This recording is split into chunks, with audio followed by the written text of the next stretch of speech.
To Pioneer study आप देख रहे हैं क्वेश्चन बैंक सीरीज मैथ 2013। ये 10th क्लास का है जो कि आपसे पूछे गए हैं, उसको क्रम से 2011-12 पहले ही इस चैनल पे क्वेश्चन बैंक सीरीज में डाल दिए गए हैं। तो चलिए हम लोग बात करते हैं 2013 में मैथ के जो प्रश्न पूछे गए हैं बोर्ड एग्ज़ाम में उसको। तो आपको हम यहाँ पे डिस्कशंस करवाएंगे, फिर आपको क्या करना है, इसी क्वेश्चन से आप टेस्ट दे के देखिए और उसको आप फिर भेज दीजिएगा हमारे व्हाट्सअप नंबर पे, ताकि हम उसको जांच करके आपको बता सकें कि आपने कहाँ मिस्टेक किया है, कहाँ आपको कैसे सोल्व करना चाहिए था। ऐसे हम डिस्कशंस करते हुए आगे बढ़ते हैं। पहला प्रश्न देखिए क्या है। पहला प्रश्न कह रहा है कि बिंदु 2, 3 और 4, 1 के बीच की दूरी क्या होगी। देखिए इसके लिए हम लोग यूज करते हैं x1/1, x2/2 और इसका सूत्र होता है x1 - x2। इसका मतलब है कि 2 - 4, 2 - 4 करेंगे तो -2 का स्क्वायर प्लस 3 - 1 तो 2 का स्क्वायर,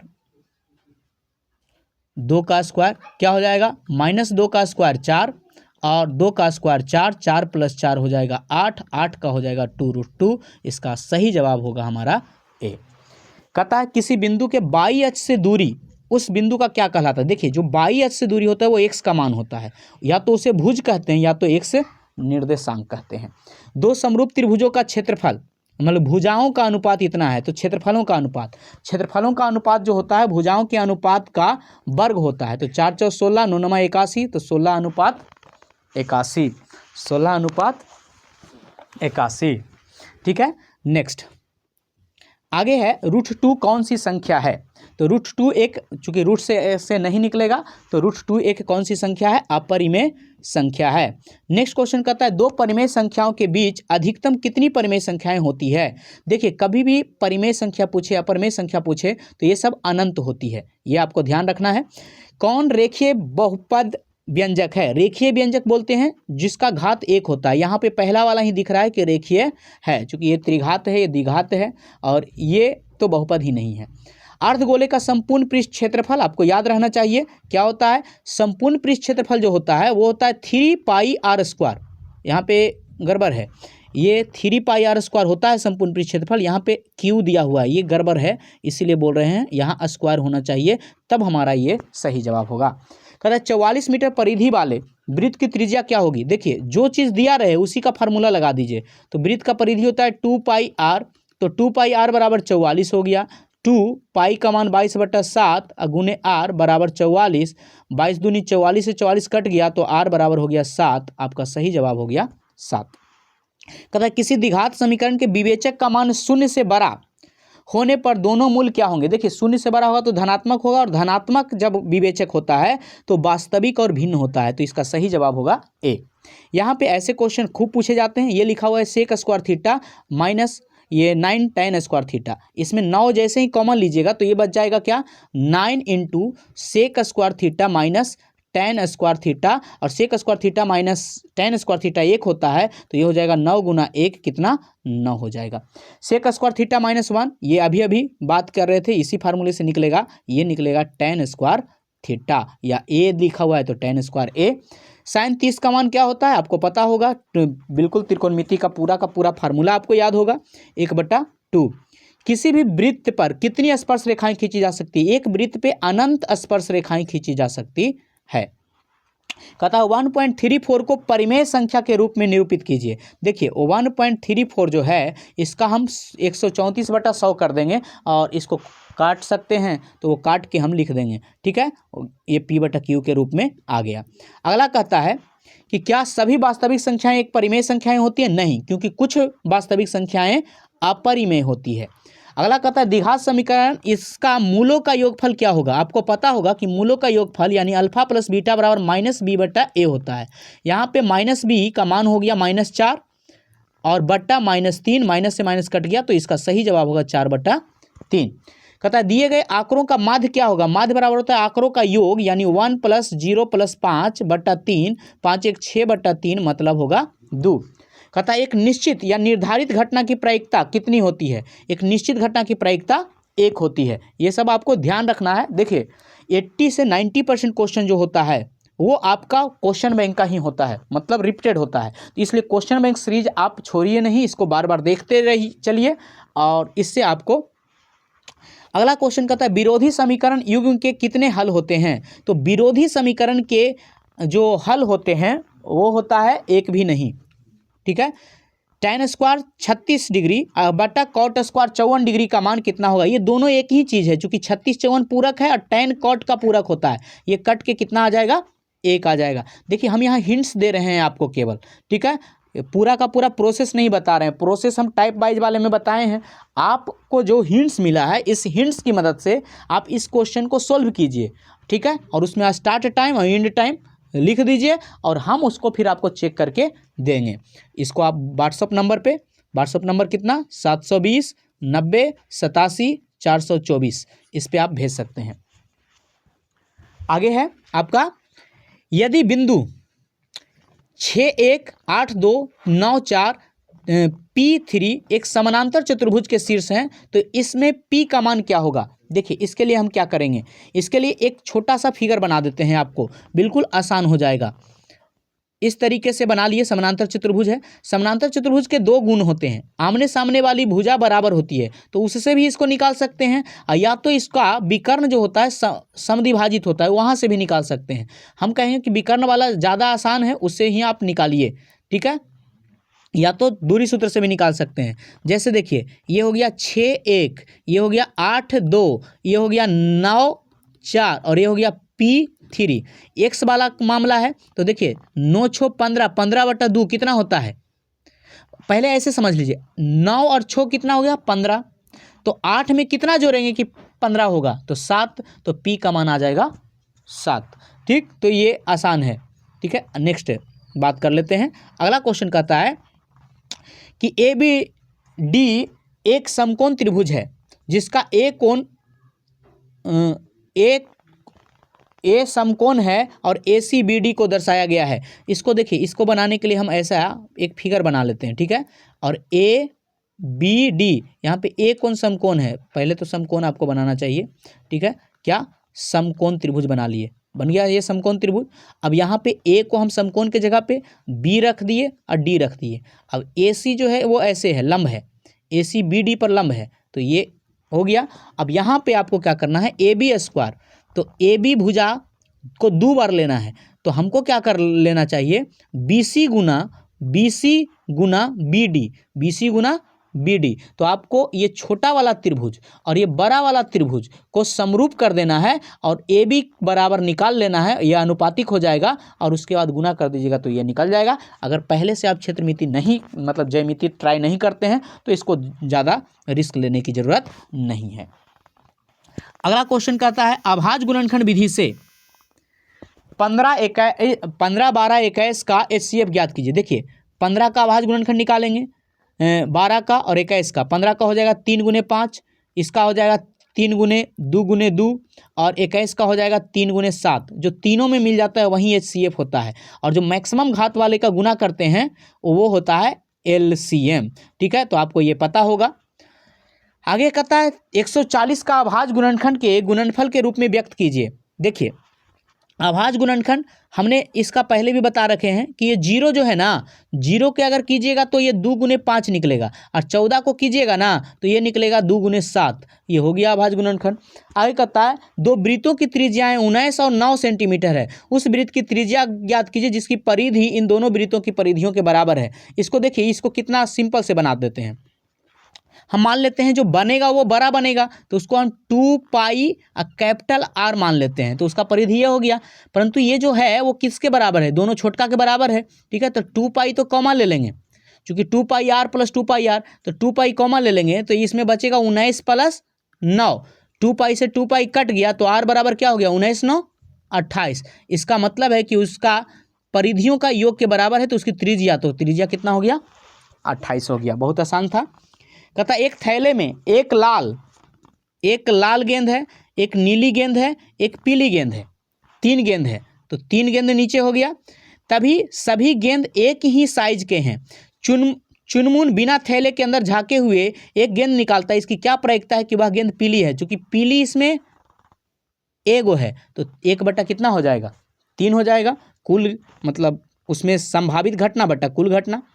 बिना लंबी विभाजन प्रक्रिया के बताइए कि 17/8 का दशमलव प्रसार शांत होगा कि अशांत होगा। देखिए इस ऐसे क्वेश्चन में क्या करते हैं कि नीचे वाले को अति गुणनखंड करते थे, 2 पर पावर 3 आ गया, अगर नीचे में केवल 2 आया है, ठीक है, तो आपको क्या करना है, जैसे ही 2 या 5 आए या 2 या 5 दोनों में से कोई आए, इसके अलावा कोई आएगा तब ये अशांत रहेगा, परंतु अगर 2 और 5 रहे तो ये क्या रहेगा, शांत रहेगा। तो इसका दशमलव प्रसार क्या होगा, शांत होगा। ये क्वेश्चन अगर आप देखिएगा ना, लगातार 3 साल पूछा है, ठीक है। ये क्या हो गया, 2 गुने साइन 45 tan 45 का मान होता है 1, तो 1 का स्क्वायर प्लस यहाँ पे क्या हो जाएगा, हाँ पहले जो होता था वो माइनस रखता था, इस बार कहा गया है दोनों प्लस कर दिया है, ठीक है। तो cos 60 का मान क्या होता है, 1/2, cos 60 का मान 1/2 का स्क्वायर, और साइन 60 का मान होता है √3/2 का स्क्वायर। अब देखिए 2 अब प्लस 1/4 अब प्लस 3/4। अब इस तीनों को अगर अति करेंगे तो लघुत्तम कितना हो जाएगा, 4, 4 दूनी 8, और ये हो गया 1 अब प्लस 3, 3 1 4, 12/4, 4 तिया 12। तो इसका सही जवाब कितना आएगा, 3 आएगा। क्लियर हो गया होगा। इसको थोड़ा सा सरलीकरण कीजिएगा, भिन्न के जोड़ कीजिएगा तो इसमें कन्वर्ट होते जाएगा। ये वाला समलंब चतुर्भुज वाला, ये वाला भी बहुत बार पूछा जा रहा है। समलंब चतुर्भुज इस तरीके से बनाते हैं, इसका विकर्ण बना देते हैं, ये ओ पे काटता है, यहाँ पे एक रेखा खींच के एक बार ये त्रिभुज ले लेते हैं और एक बार ये त्रिभुज ले लेते हैं, इसका विकर्णों का अनुपात इसके अनुपात के बराबर हो जाता है, ठीक है। अगर आप ये पहले से ट्राई किए हैं या तो कोई बना के भेजिएगा तो हम देख लेंगे, ठीक है। आगे बढ़ते हैं। कहता है सिद्ध कीजिए 2 समरूप त्रिभुजों के क्षेत्रफलों का अनुपात उनकी संगत भुजाओं का अनुपात का वर्ग होता है। ये आपका सीधे सीधे थ्योरम है। ये अलग बात है, ये पहले 5 नंबर में देता है था, परंतु ये इस बार दे दिया है कितने में, 2 मार्क्स में। तो ये थ्योरम है, थ्योरम का आपको टाइप वाइज वाले में बता दिया गया है।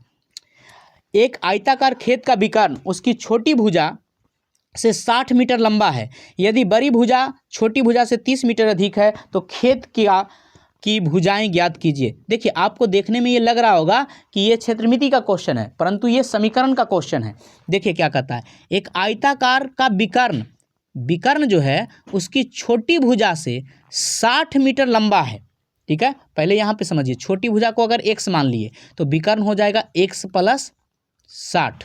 यदि बड़ी भुजा छोटी भुजा से 30 मीटर अधिक है तो बड़ी भुजा कितना हो जाएगा, x + 30। अब विकर्ण बराबर याद रखिएगा, छोटी भुजा अगर चौड़ाई या बड़ी भुजा ये हो गया तो क्या होता है, ये विकर्ण बराबर होता है विकर्ण का स्क्वायर, पाइथागोरस नहीं लगता है तो कह सकते हैं विकर्ण का स्क्वायर मतलब x + 60 का होल स्क्वायर बराबर हो जाएगा x² + x + 30 का होल स्क्वायर, और इसको आपका द्विघात में बदल जाएगा, उस द्विघात समीकरण को सोल्व कर दीजिएगा तो आपको बन जाएगा, ठीक है।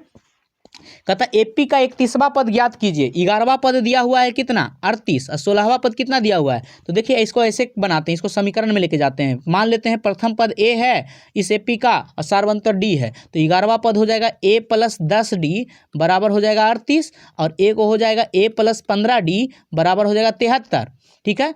इसको समीकरण फर्स्ट है, इसको समीकरण सेकंड मान के सोल्व कीजिएगा तो a और d का मान निकल जाएगा, और a 31 का मतलब हो गया a + 30d। तो जो इन दोनों समीकरणों से a d का मान निकलेगा उसको यहाँ रख दीजिएगा तो वो निकल जाएगा, ठीक है। आगे यहाँ पे देखिए क्या कर रहा है, cot थीटा बराबर 7/8। एक तो कंडीशंस क्या है कि इसको आप सोल्व करते जाइए, आपको डायरेक्ट cot मिल जाएगा। चलिए देखते हैं कैसे।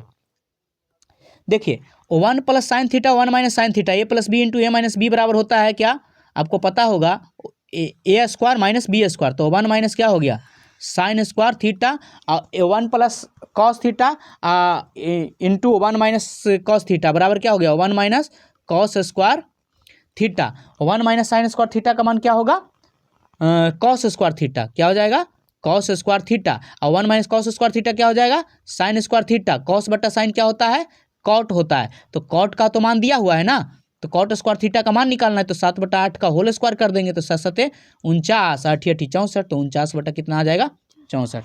तो ये आप इस तरीके से बना सकते हैं। आगे है त्रिज्या 4.2 मीटर धातु वाले एक गोले को पिघलाकर 6 सेंटीमीटर वाले एक बेलन के रूप में ढाला जाता है। बेलन की ऊंचाई ज्ञात कीजिए। याद रखिए, जब भी एक को पिघलाकर दूसरे में बदला जाएगा तब वहाँ पे आयतन समान होगा। इसका मतलब ये इन दोनों का आयतन हमको समान लेके चलना है। तो यहाँ पे हम बता देते हैं कि क्या सूत्र लगेगा, कैसे बनेगा। कहता है त्रिज्या 4.2 सेंटीमीटर वाले धातु का क्या है, गोला है। क्या है, धातु का गोला है। ठीक है, तो धातु का गोला है, गोले का आयतन क्या होता है 4/3 पाई आर क्यू। और यहाँ बेलन बनाया जा रहा है, बेलन का आयतन क्या होता है पाई आर स्क्वायर एच। ठीक है, तो पाई से पाई तो डायरेक्ट कट जाएगा। ठीक है, और चूंकि इसका आर अलग रहेगा, मतलब ये कैपिटल आर कर लेते हैं, तो इसका तो दिया हुआ है ना ये ई पट्टी, तो ई पट्टी वाला मामला दिया हुआ है। एगो के क्या दिया हुआ है, पिघलाकर 6 सेंटीमीटर वाला, त्रिज्या से 6 सेंटीमीटर वाला, तो इस आर का मान दिया हुआ है 6, इस आर का मान दिया हुआ है 4.2। इसको सोल्व कीजिएगा तो एच का मान आ जाएगा। ठीक है, अगला कहता है 2 घन जिनमें से प्रत्येक का आयतन 64 घन सेंटीमीटर है। इसका मतलब इसकी भुजा क्या हो जाएगी, चूंकि ए क्यू होता है तो भुजा हो जाएगा 4। ठीक है, चूंकि 4 का क्यू होता है 64, 4 4 16, 16 4 64, तो उन दोनों का 4 हो गया। संलग्न फलकों को मिलाकर एक ठोस बनाया जाता है। देखिए, जब संलग्न फलक मिलाया जाता है ना, तो एक भुजा जो होता है दुगना हो जाता है, तो एक भुजा 8 हो गया होगा, परंतु बाकी जो 2 भुजाएं रहेगा वही रह जाएगा, तो 4 4 रहेगा।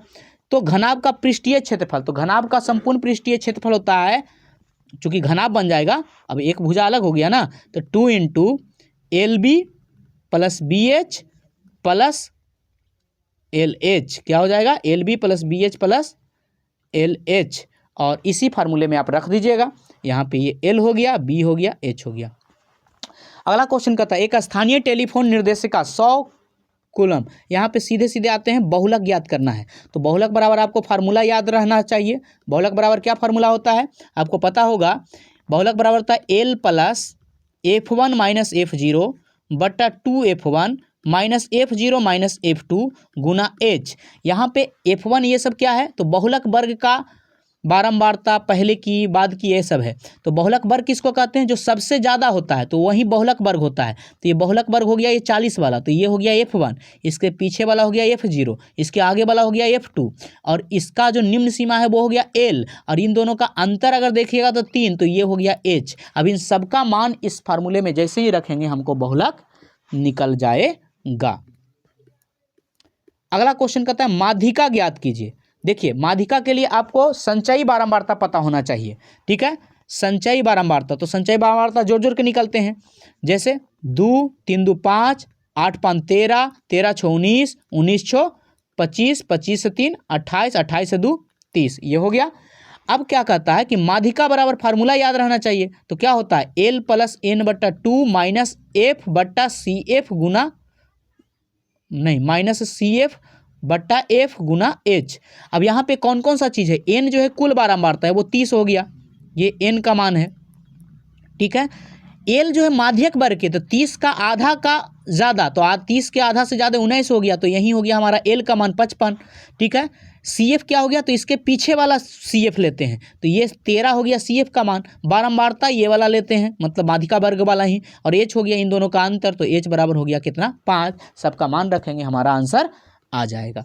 ठीक है, ऐसा क्वेश्चन भी बार बार पूछ रहा है, एक बार tan में पूछा था, एक बार cos में पूछा था, और इस बार पूछ दिया है sec में। आप ये आसान सा क्वेश्चन है, इसमें क्या करना है कि ये जैसे ही न्यून कोण है तो हमें एक फार्मूला याद रहता है कि सेक थीटा बराबर हम लिख सकते हैं कॉसेक 90 माइनस थीटा। तो इस नियम से हम इसको लिख सकते हैं कॉसेक 4 मतलब 90 माइनस 4a बराबर क्या हो जाएगा कॉसेक a माइनस 20।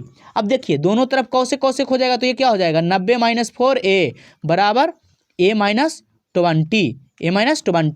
ये कितना हो जाएगा, ये इधर आ गया तो 110, ये उधर चल गया तो 5a। a बराबर कितना 22।